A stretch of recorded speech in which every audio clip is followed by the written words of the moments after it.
सोलापूर शहर हादरून गेले आहे एका भयानक अपघाताने। सिद्धेश्वर महिला पॉलिटेक्निक कॉलेजजवळ झालेल्या या अपघातात 3 तरुण मित्रांचा दुर्दैवी अंत झाला। अपघात घडवणारा टेम्पो चालक घटनास्थळावरून पळून गेला होता, मात्र आता त्याच्या विरोधात गुन्हा दाखल करण्यात आला आहे। सोलापूरमध्ये एक हृदयद्रावक घटना घडली।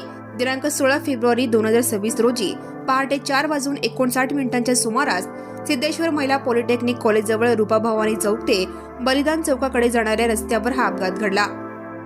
नागेश प्रकाश गवंडी वय 27 राहणार रविवार पेठ सोलापूर, रोहन अशोक कोरे वय 23 राहणार श्रीशैल नगर भवानी पेठ सोलापूर आणि बसवराज सुनील चंचेट्टी वय 25 राहणार बाळशेट्टी नगर शेळगी सोलापूर हे तिघे मित्र सुझुकी बर्गमॅन मोटरसायकल क्रमांक MH13ER0627 वरून जात असताना एका आयशर टेम्पो क्रमांक MH16CE9147 ने त्यांना जोरदार धडक दिली।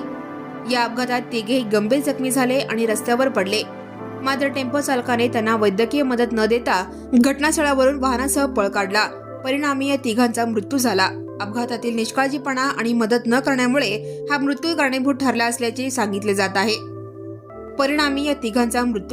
अपघातातील निष्काळजीपणा आणि मदत न करण्यामुळे हा मृत्यू कारणीभूत ठरला असल्याचे सांगितले जात आहे। मृत नागेश गवंडी यांची बहीण कविता प्रकाश गवंडी वय 25 राहणार 89 रविवार पेठ झोन नंबर 2 ऑफिस जवळ सोलापूर यांनी जोडभाई पेठ पोलीस ठाण्यात फिर्याद दिली आहे। आरोपी प्रवीण संजय खराडे राहणार शिरसगाव काटा विधाते वस्ती जिल्हा पुणे याच्या विरोधात भारतीय दंड संहिता कलम 105, 106(1), 281 आणि मोटर वाहन कायदा कलम 184, 134 अंतर्गत गुन्हा दाखल करण्यात आला आहे। सध्या या प्रकरणाचा तपास उपनिरीक्षक गायकवाड करत आहेत। Right now and press the bell icon. Never miss an